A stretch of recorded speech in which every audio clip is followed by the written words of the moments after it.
o meu objetivo é trazer esses aspectos psicossociais para entender o bio.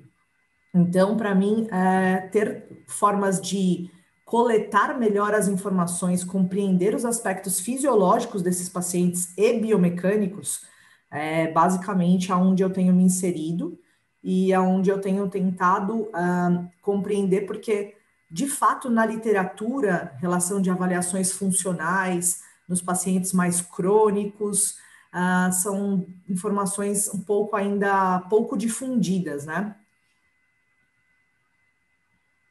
Ok.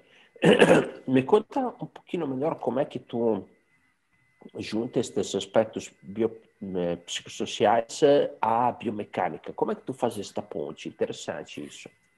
Então, inclusive, não faz muito tempo, agora o ano passado, teve o congresso online, né, o congresso do Sindor, eu falei sobre avaliação funcional, né, para pacientes com dor. Então, a priori, eu acho que o mais importante é a gente entender que existem não só as avaliações funcionais, onde o paciente vai cumprir uma tarefa funcional, mas a gente precisa também nos apropriar dos questionários de percepção subjetiva do paciente, né, que é o relato do paciente sobre, por exemplo, no caso, a sua incapacidade. Então, nós temos diversos questionários que podem nos auxiliar no processo, principalmente para escolher os testes funcionais que são mais interessantes.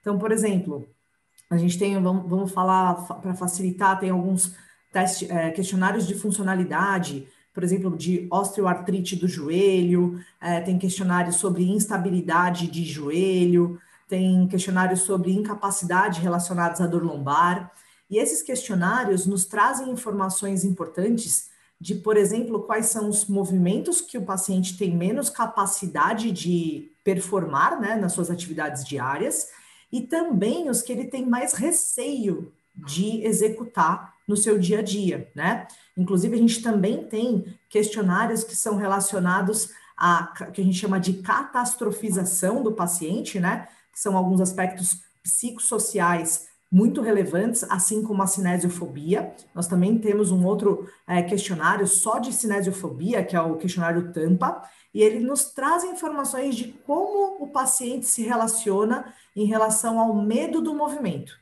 E isso é fundamental na minha prática clínica para que eu possa ser assertiva e não gerar de cara, por exemplo, num processo avaliativo, o que a gente chama de backfire, né? Que é o afastamento, eu pego e ponho um teste, que é um teste que provoca medo, que provoca uma sensação de insegurança no paciente. Então, através desse primeiro screening, né, eu faço uma avaliação dos questionários para entender o que eu posso usar ou não com esse paciente. Então, no paciente com dor crônica, o N igual a 1 é muito importante. Obviamente que usando a literatura científica ao meu favor. Então, eu vou ver quais são os testes que são utilizados, né, hoje em dia com valores normativos em pacientes com a determinada dor crônica, o tipo de patologia, da patologia que ele me apresenta, e aí eu faço um screening através dos questionários para aí sim aplicar um teste funcional de maneira adequada, seguindo o modelo centrado no paciente, né, respeitando os aspectos psicossociais também. Ótimo. Então, tu faz estes questionários para identificar aspectos onde tu podes trabalhar ou menos, né? Principalmente sobre a parte funcional, e aí tu parte para a questão de avaliação um pouco mais biomecânica, né? Para realmente fazer a avaliação funcional do paciente, né? Ok. Exato. E aí, hoje tu optou, né, para começar a trabalhar com o BioBit, né, que é um sensor que te permite fazer uma série de testes. Por que tu decidiu fazer esta mudança, né, começar a trabalhar com esta tecnologia? Primeiro que, por mais que a gente como profissional de educação física, né, a gente acaba tendo que emergir nas áreas da tecnologia, principalmente pela facilidade da coleta de dados e da apresentação desses dados para o paciente.